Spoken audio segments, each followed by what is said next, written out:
Hello दोस्तों, आज के इस वीडियो में हम class 8 chapter number 2 power play के बारे में थोड़ा पढ़ेंगे और पेज नंबर 22 23 के जो फिगर आउट है उसके क्वेश्चंस को सॉल्व करेंगे। तो इस चैप्टर में हमें बताया गया है, थोड़ा एक्सप्लेन करेंगे what is exponent and powers. The exponent in a mathematical way to return writing represented multiplication of the same number. मतलब हम एक्सपोनेंट किसे बोल रहे हैं? मैथमेटिकल एक ऐसा तरीका लिखने का जिसमें किसी एक ही नंबर को हम रिपीट करते हैं, उसी नंबर से मल्टीप्लिकेशन करते हैं। ठीक है। The exponent tell us how many time base number is multiply by itself. ठीक है। तो एक्सपोनेंट क्या शो कराएगा? देखो एक्सपोनेंट, जैसे कि यहाँ पे एक छोटा सा एग्जांपल हमने लिख रखा है। यहाँ पे जो 10 लिख रखा है हमने 10 हमने लिख रखा है यहाँ पे बेस, और जो 2 है उसका एक्सपोनेंट है। ठीक है। इसका मीनिंग है कि जो 10 है उससे मल्टीप्लाई करना है कितने टाइम? आपस में 2 टाइम मल्टीप्लाई करना है। ठीक है। इसी को हम पढ़ते हैं पावर ऑफ 10। ठीक है। तो यहाँ पे हम इसको पढ़ते हैं 10 रेज टू द पावर 2, या फिर 10 टू द पावर 2 भी आप बोल सकते हैं। ठीक है। आगे पढ़ेंगे, the square refresh is the entire expression और a base is raised to an exponent of example 2 to the power, यहाँ देखो 3। अब 2 टू द पावर 3 मतलब 2 टू द पावर 3, या 2 रेज टू द पावर 3 मतलब 2 को हम मल्टीप्लिकेशन कर रहे हैं कम से कम 3 टाइम। ठीक है। इसका ये मीनिंग हुआ। You will find the concept, apply the quick multiplication scientific notation and calculating large और स्मॉल वैल्यू। तो इसका यूज हम जनरली किसके लिए करते हैं? सबसे पहले क्विक जल्दी मल्टीप्लिकेशन करने के लिए, या फिर हम किसी साइंटिफिक नोटेशन लिखने के लिए, या फिर कैलकुलेटिंग द लार्ज और स्मॉल वैल्यू को लिखने के लिए हम इसका यूज करते हैं। ठीक है। Standard formula A to the power N, A जिसमें बेस को शो कराएगा और एन टाइम उसका मल्टीप्लाई, मतलब उसको कितने टाइम हमको मल्टीप्लिकेशन करना है। ठीक है। अब इसमें जो नीचे की वैल्यू होगी उसे हम बेस वैल्यू बोलेंगे, और ऊपर जो लिखा होगा उसे हम एक्सपोनेंट बोलेंगे। ठीक है। और पढ़ने का तरीका 10 रेज टू द पावर 2 या 10 टू द पावर 2, हम इसे ऐसे कॉल करते हैं। ठीक है। बात करेंगे आगे कंपोनेंट ऑफ एक्सपोनेंशियल नोटेशन। सबसे पहले बेस की बात करेंगे, the fundamental number that in being multiply. ठीक है। तो जो बेस वाला नंबर होगा वो नंबर होगा जिसका हमको मल्टीप्लाई करना है। एक्सपोनेंट पावर की बात करेंगे, the smaller raise number indicating the number of repetition. ठीक है। तो एक्सपोनेंट क्या है कि जितने बार वो वैल्यू, कितने बार उसको रिपीट करना है। ठीक है। कितने बार उसको मल्टीप्लिकेशन फॉर्म में रिपीट करना है। ठीक है। इसे हम एक्सपोनेंशियल पावर बोलेंगे। एक्सपोनेंशियल द पूरी होल प्रोसेस को calculating the value of the base with can exponential. ठीक है। अब बात करेंगे हम पेज नंबर 22 और 23 के फिगर इट आउट के क्वेश्चंस को। इस क्वेश्चन में हमें कहा है express the following exponential form. इसको हमें एक्सपोनेंशियल फॉर्म में लिखना है। ठीक है। तो सबसे पहला वाला पार्ट आप देख रहे हैं, क्या लिख रखा है यहाँ? 6। अब ये कितने टाइम लिखा है देखो, काउंट कर लो, 1 2 3 एंड 4। तो मैं यहाँ पे क्या लिख सकता हूँ? तो मैं इसको ऐसे बोल सकता हूँ कि ये 6 है, ये बेस वैल्यू, और इसकी कितने बार रिपीट हो रहा है? 4 टाइम। तो हम इसको 6 की पावर 4 बोल सकते हैं। ठीक है। इसके सेकंड पार्ट की बात करेंगे तो आप देख रहे हैं y आपका बेस हो गया, और कितने बार रिपीट हो रहा है? मल्टीप्लाई 2 टाइम हो रहा है। ऐसे हम इसका थर्ड पार्ट ले लेते हैं। यहाँ पे b को देखिए, b आपका बेस हो गया, कितने बार रिपीटेशन है? 1 2 3 4, तो 4 उसका एक्सपोनेंट हो गया। फोर्थ पार्ट देखेंगे, यहाँ पे देखेंगे 2 टाइम 5 है और 3 टाइम आपका क्या है? 7।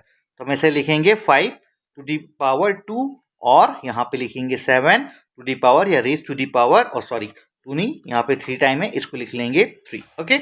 नाउ इसका फिफ्थ पार्ट की बात करेंगे, काउंट करेंगे 2 और 2 इंटू 2 और a इंटू 8। तो 2 कितने टाइम है? 2 हमारे पास 2 टाइम है, और जो a है वो भी कितने टाइम है? यहाँ पे 2 टाइम है। फिर बात करेंगे इसके फोर्थ पार्ट की, यहाँ पे a को देखेंगे 1 2 3।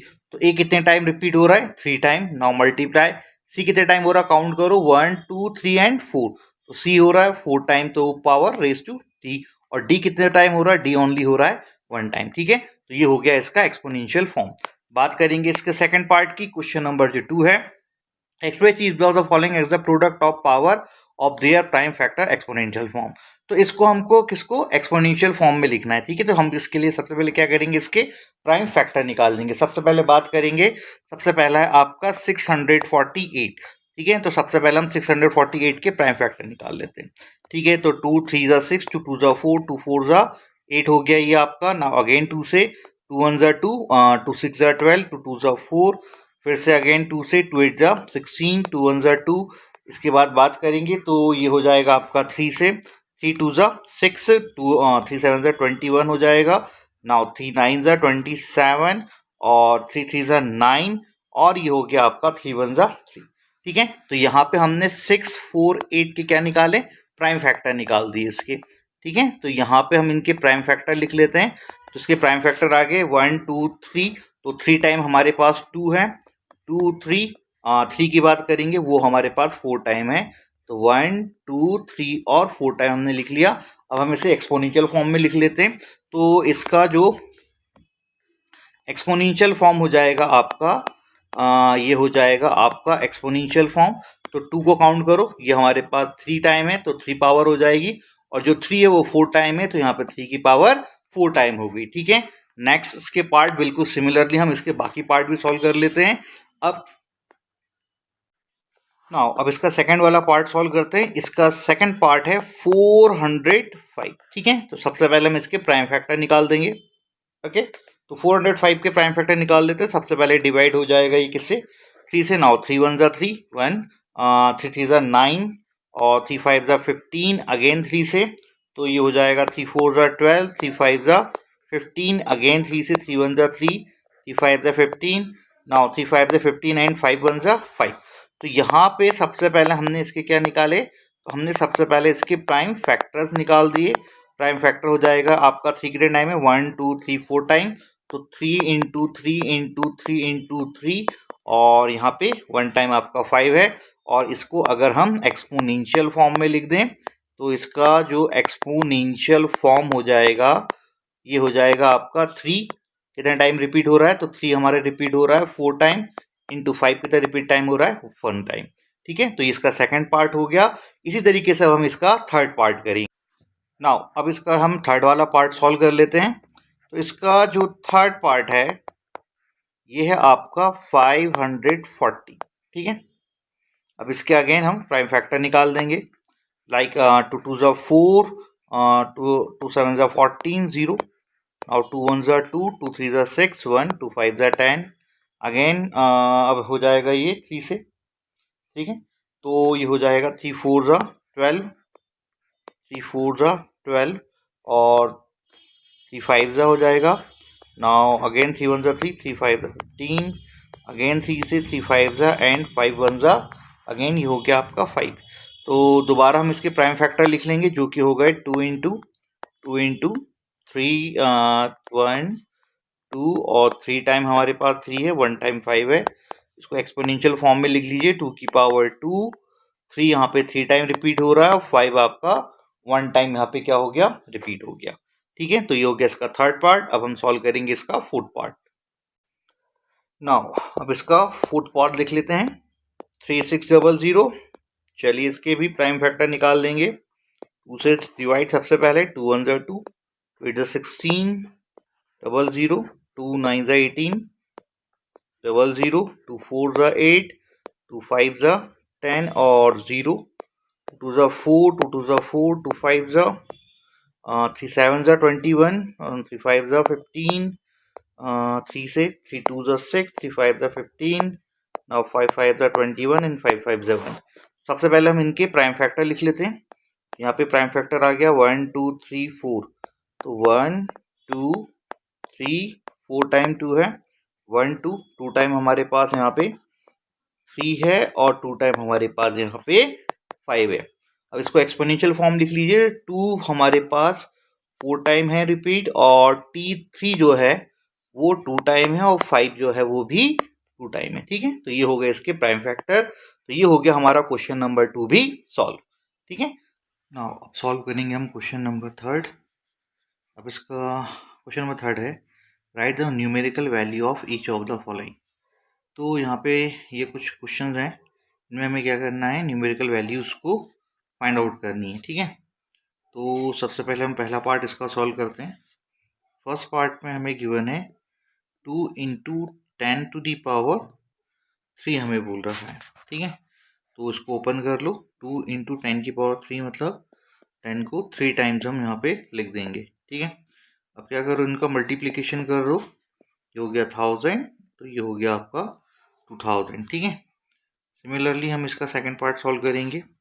सेकंड पार्ट है 7 का power 2 multiply 2 to the power 3। Now 7 की पावर 2 है तो उसको 2 टाइम लिख लीजिए, मल्टीप्लाई 2 की पावर 3 तो 2 को 3 टाइम लिख लेंगे। नाउ इसका मल्टीप्लिकेशन कर लेते हैं, ये हो जाएगा आपका 49 इंटू 8 और इसको मल्टीप्लाई करें तो ये हो जाएगा 392। सिमिलरली हम इसका थर्ड पार्ट सॉल्व कर लेते हैं। इसका थर्ड पार्ट है now 3 multiply 4 to the power 4। अब 3 इंटू 4 की पावर 4 मतलब 4 को हम लिख लेंगे 1 2 3 एंड 4 टाइम, ठीक है। अब इसका मल्टीप्लाई कर लें तो 4 इंटू 4 हो जाएगा आपका 256 और इनको मल्टीप्लिकेशन करेंगे तो ये हो जाएगा 768। ऐसे अब हम सॉल्व करेंगे इसका फोर्थ पार्ट। अब इसके फोर्थ पार्ट पे नेगेटिव नंबर है, इसकी पावर 2 है। नाउ मल्टीप्लिकेशन -5 और यहाँ पावर 2 है, ठीक है। अब -3 तो मैं इसको ओपन कर लूँगा, -3 into -3 now into -5 into -5। Now minus minus plus 3 3 9 and minus minus plus 5 5 25। दोनों को आप मल्टीप्लाई कर दीजिए तो ये 100 हो गया 225। अच्छा, इसमें एक बात हमेशा याद रखनी है आपको, क्या याद रखनी है कि जब भी किसी नेगेटिव वैल्यू की पावर अगर इवन नंबर होती है, ठीक है, कभी भी किसी भी नेगेटिव नंबर की पावर जो है वो अगर इवन नंबर है तो रिटर्न जो भी वैल्यू आएगी वो हमेशा पॉजिटिव आएगी, ठीक है। और नेक्स्ट चीज़ ये याद रखनी है, कभी भी किसी नेगेटिव नंबर्स की पावर अगर कोई ऑड नंबर है तो रिटर्न वैल्यू आएगी वो हमेशा नेगेटिव आएगी, ठीक है। तो छोटा सा कॉन्सेप्ट है, इसको हमेशा आपको अपने माइंड में बिठा के रखना है, ठीक है। ओके, अब बात करेंगे इसकी फिफ्थ पार्ट की। फिफ्थ पार्ट है 3 square into 10 to the power 4। Okay, तो अब इससे सॉल्व कर लेते हैं इसका फिफ्थ पार्ट। इसका फिफ्थ पार्ट है आपका 3 square into 10 to the power 4। Now 3 square मतलब 3 2 टाइम है, इंटू 10 की पावर 4 मतलब 10 हमारा 4 टाइम है, 4 टाइम हम इसे लिख लेंगे। अब इसको कर दो मल्टीप्लाई, नाउ 3 3 9, ये हो जाएगा 1 2 3 4 और ये हो गया आपका, ठीक है, 90,000। नाउ नेक्स्ट इसका 6 पार्ट इसका। अब इसका जो 6 पार्ट है वो है हमारे पास -2 की पावर 5 और -10 की पावर 6, ठीक है। तो फिर से नेगेटिव वैल्यू है तो हम वो जो कॉन्सेप्ट हमने लिख रखा है यहाँ पे, इसी कॉन्सेप्ट को हम दोबारा यहाँ पे क्या करेंगे, यूज़ करेंगे, ठीक है। तो पहले हम लिख लेते हैं -2 टू दी पावर 5 है हमारे पास, इंटू -10 टू दी पावर 6 है, मतलब नेगेटिव वैल्यू जो है वो 5 टाइम है हमारे पास, 1 2 3 4 एंड 5, और जो ये है -10 वो 6 टाइम है हमारे पास, ठीक है। 1 2 3 4 5, इसको 6 टाइम लिख लो, -10 -10 -10 -10 1 2 3 4, नाउ -10 और इंटू -10, ठीक है। नाउ अब नेगेटिव वैल्यू है और उसकी पावर ऑड नंबर है, तो हम नेगेटिव वैल्यू पावर अगर ऑड हो तो रिटर्न वैल्यू क्या आती है, हमेशा नेगेटिव ही आएगी, ठीक है। ये 5 टाइम है इसलिए हो जाएगा -32। फिर नेगेटिव वैल्यू की पावर 6 एक इवन नंबर है तो रिटर्न आंसर पॉजिटिव आएगा, ठीक है। तो यहाँ जो रिजल्ट आएगा पॉजिटिव आएगा। ओके, अब दोनों को कर दीजिए आपस में मल्टीप्लाई, तो -32, ठीक है। तो ये हो जाएगा हमारा इसका रिटर्न आंसर। ओके, तो आई होप सो इस वीडियो में आपको आसानी से फिगर आउट समझ में आ गया होगा, ठीक है। तो इसी तरह के वीडियोस पाने के लिए इस चैनल को सब्सक्राइब जरूर करें। धन्यवाद।